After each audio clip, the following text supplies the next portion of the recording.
ಧರ್ಮಸ್ಥಳ ಕ್ಷೇತ್ರದ ವಿರುದ್ಧದ ಷಡ್ಯಂತ್ರದ ಆರೋಪದಲ್ಲಿ ತಮ್ಮ ಹೆಸರು ತಳುಕು ಹಾಕಿದ್ದಕ್ಕೆ ನಟ ಪ್ರಕಾಶ್ ರಾಜ್ ಆಕ್ರೋಶ ವ್ಯಕ್ತಪಡಿಸಿದ್ದಾರೆ. ಆಕ್ರೋಶ ಎಲ್ಲ ವ್ಯಕ್ತಪಡಿಸೋದು ಸರಿ, ಅವನು ಫೋನ್ ಮಾಡಿದ್ದೆ, ಮಾತಾಡಿದ್ದೆ, ನೀನು ಹೇಳ್ತಿರೋದು ನಿಜ ಆದರೆ ನೀನು ಇದನ್ನೆಲ್ಲ ಬಹಿರಂಗ ಪಡಿಸಿದ್ರೆ ನಾನು ಬಂದು ನಿನ್ನ ತಪ್ಕೊಂಡು ಮುದ್ದಾಡ್ತೀನಿ ಅಂತ ಹೇಳಿದ್ದೀನಿ ಅಂತ ಅವರೇ ಹೇಳಿದ್ದಾರೆ. ಮತ್ತು ಅದಕ್ಕೆ ಸಂಬಂಧಪಟ್ಟಂತೆ ನಾನು ರೆಕಾರ್ಡ್ಸ್ ಕೂಡ SITಗೆ ತಲುಪಿಸಿದ್ದೀನಿ ಅಂತ. ಆದರೆ ಪ್ರಕಾಶ್ ರಾಜ್ ಬಗ್ಗೆ ಇರುವಂಥ ಆಕ್ಷೇಪ ಎಲ್ಲ ಮಾರಿಕೊಂಡಂತಹ ಮಾಧ್ಯಮಗಳು ಸುಮ್ಮನೆ ಇನ್ ಜನರಲ್ ಸ್ಟೇಟ್ಮೆಂಟ್ ಕೊಡೋದಲ್ಲ, ನಿಮಗೆ ಸ್ಪಷ್ಟತೆ ಇದ್ದರೆ ಯಾವುವು ಮಾರಿಕೊಂಡ ಮಾಧ್ಯಮಗಳಂತ ಹೇಳಬೇಕು. ನೀವು ಮಾರಿಕೊಂಡ ಮಾಧ್ಯಮಗಳಿಗೂ ಆಹ್ವಾನ ಇದೆ ಅಂದ್ರೆ ಯಾರು ಅಂತ ಹೇಳೋದಕ್ಕೆ ದಮ್ಮು ತಾಕತ್ತಿಲ್ವಾ ಪ್ರಕಾಶ್ ರಾಜ್ ಅವರೇ? ನಿಮ್ಗೆ ಇದೆ ತಾನೇ? ಊರಲ್ಲಿರೋ ಎಲ್ಲಾ ವಿಚಾರಗಳ ಬಗ್ಗೆ ತುಂಬಾ ನೇರವಾಗಿ ಮಾತಾಡ್ತೀರಿ. ಮಾರಿಕೊಂಡ ಮಾಧ್ಯಮಗಳು ಯಾವ ನಂಬರ್ 1, ನಂಬರ್ 2, ನಂಬರ್ 3 ಹೇಳಿ ನಿಮ್ಗೆ ತಾಕತ್ತಿದ್ರೆ. ಸುಮ್ಮನೆ ಮಾರಿಕೊಂಡ ಮಾಧ್ಯಮಗಳು.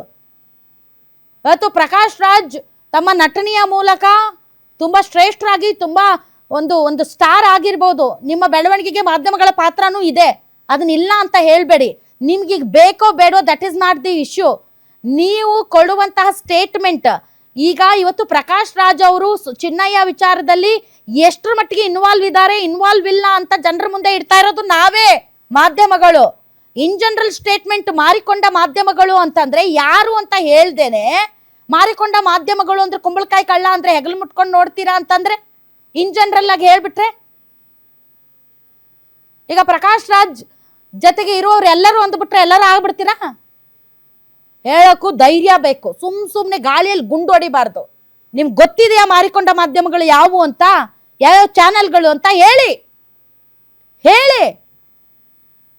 ಸುಮ್ಮನೆ ಗಾಳಿಯಲ್ಲಿ ಗುಂಡು ಆರಿಸ್ಬಿಡೋದು ಅತ್ಲಾಗೆ. ಹಿಂಗಾಗಿ ನೀವು ನಿಮ್ಮ ಘನತೆ, ಗೌರವ, ನಿಮ್ಮ ಮಾತಿನ ಗಾಂಭೀರ್ಯತೆ ಎಲ್ಲವೂ ಕೂಡ ಒಂದು ರೀತಿ ಅದಕ್ಕೆ ಯಾವ ಗೌರವನೂ ಉಳಿದಿಲ್ಲ. To be frank. ಏನ್ ಹೇಳಿದಾರೆ ಬನ್ನಿ ನೋಡೋಣ. ಅಷ್ಟೇ. ಅದ್ರಲ್ಲಿ ಬರೀ ಅದನ್ನ ಪ್ರಶ್ನಿಸಿದ್ರೆ ಆಂಟಿ ಹಿಂದೂ ಅಂದ್ಬಿಟ್ಟು ಧರ್ಮಸ್ಥಳ ಒಂದು ನಿಮಿಷ ಅವ್ರು ಧರ್ಮಸ್ಥಳಕ್ಕೆ ಯಾಕೆ ತಂದಿದ್ದಾರೆ? ನಾನು ಚಿನ್ನಯ್ಯನ ಹೇಳಿಕೆ ಧರ್ಮಸ್ಥಳಕ್ಕೆ ಅಪಪ್ರಚಾರ ಮಾಡಲು 200 ಕೋಟಿ ರೂಪಾಯಿ ನಾನು ಎಲ್ಲಿ ತಗೊಳ್ಳಿ? ಅಪಪ್ರಚಾರ ಮಾಡ್ಲಿಕ್ಕೆ ಪ್ರಕಾಶ್ ಇದ್ದಾನೆ ಅಂದ್ರೆ ಯಾಕೆ ನೀವು ತೆಗೆಯೋದಿಲ್ಲ? ಅವನು ಸ್ಟೇಟ್ಮೆಂಟ್ ಕೊಟ್ಟಿದ್ದಾನೆ, ಪುಸ್ತಕ ಕೊಟ್ಟಿದ್ದೀವಿ, ಇನ್ನೂ ಗೊತ್ತಿಲ್ಲ, ಕೋರ್ಟ್ ನಲ್ಲಿದೆ. ನಾವೇನು ಯೋಚನೆ ಮಾಡ್ಬೇಕು? ಹೆಣಗಳ ಬಗ್ಗೆ ಯೋಚನೆ ಮಾಡಬೇಕು, ಆ ಹೆಣ್ಮಕ್ಳ ಬಗ್ಗೆ ಯೋಚನೆ ಮಾಡಬೇಕು, ಅವ್ರ ಮನೆಯವ್ರ ಬಗ್ಗೆ ಯೋಚನೆ ಮಾಡಬೇಕು. ನಮ್ಮ ಪ್ರಶ್ನೆ ಅದು ಯಾರೇ ಇರಲಿ, ಕೋರ್ಟ್ ನಲ್ಲಿದೆ. It is in court, we can take A judge, but we want answers. So that ಇದರ ಕ್ಲಾರಿಟಿ ಇದು ಈ ಕ್ಲಾರಿಟಿ ಇರ್ಬೇಕಾದ್ರೆ ಆ ಕ್ಲಾರಿಟಿ ಸಿಗಿಸ್ತಿರೋ ಆ ಮಾಧ್ಯಮದವರೆಗೂ ಹೇಳ್ತಾ ಇದ್ದೀನಿ, ದಯವಿಟ್ಟು ಅರ್ಥ ಮಾಡ್ಬೇಡಿ. ನಾನು ಹೇಳ್ತಿರೋದು ನೋವು ಆ ಮಾಧ್ಯಮದವ್ರಿಗೆ ಜನರಿಗೆ ತಪ್ಪದಾರಿಗೆ ಹೇಳ್ಕೊಂಡು ಹೋಗ್ತಿದ್ದೀನಿ. ನಾನು ಧರ್ಮಸ್ಥಳ ಬಿದ್ದು ನಾನು ಯಾಕಿರ್ಲಿ ಅಲ್ಲಿ ಹೋಗೇ ಇಲ್ಲ. ನಾನು ಒಂದೇ ಒಂದ್ಸಲ ವೀರೇಂದ್ರ ಹೆಗ್ಗಡೆ ನಾನು ಭೇಟಿ ಮಾಡಿ, ಅದ್ಭುತವಾದ ಮನುಷ್ಯ, ನಾನು ಕರ್ಕೊಂಡು ಹೋಗಿದ್ದೆ. ಆ ಮಾಧ್ಯಮಗಳು ಮೈಕ್ನ ಆ ಕಡೆ ಈ ಕಡೆ ಅಲ್ಲಾಡ್ಸ ಆ ಮಾಧ್ಯಮಗಳು ಯಾವ ಮಾಧ್ಯಮಗಳು? ಆ ಮಾಧ್ಯಮಗಳು ಯಾವುವು?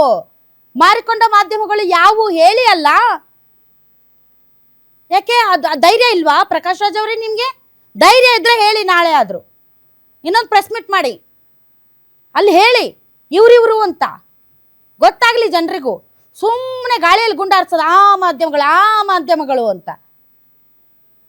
ಚಿನ್ನಯ್ಯನನ್ನ ಮಾತಾಡಿಸಿದ ಮಾತ್ರಕ್ಕೆ ನೀವು ಚಿನ್ನಯ್ಯನ ಪ್ರತಿಯೊಂದು ಈ ಒಂದು ಏನು ಒಂದೊಂದು ಸರಿ ಒಂದೊಂದು ಹೇಳ್ತಾರೆ.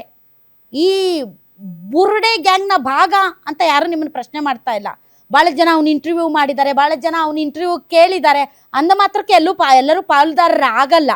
ನೀವು ಮಾತಾಡಿದ್ದೀರಿ ಅಂದ ಮಾತ್ರಕ್ಕೆ ನಿಮ್ಮ ಪಾತ್ರ ಎಷ್ಟು ಏನು ಅಂತ ಇವತ್ತು ನೀವು ಪತ್ರಿಕಾಗೋಷ್ಠಿ ಕರೆದಿದ್ದೀರಿ.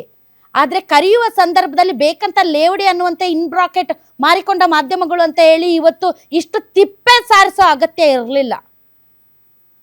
ನೀವೇನು ಹೇಳ್ತಿದ್ದೀರಿ ಅನ್ನೋದ್ರ ಮೇಲೆ ನಿಮ್ಗೆ ನಂಬಿಕೆ ಇದ್ದರೆ ನೀವು ಹೇಳಬೇಕು, ಮಾತಾಡಬೇಕು.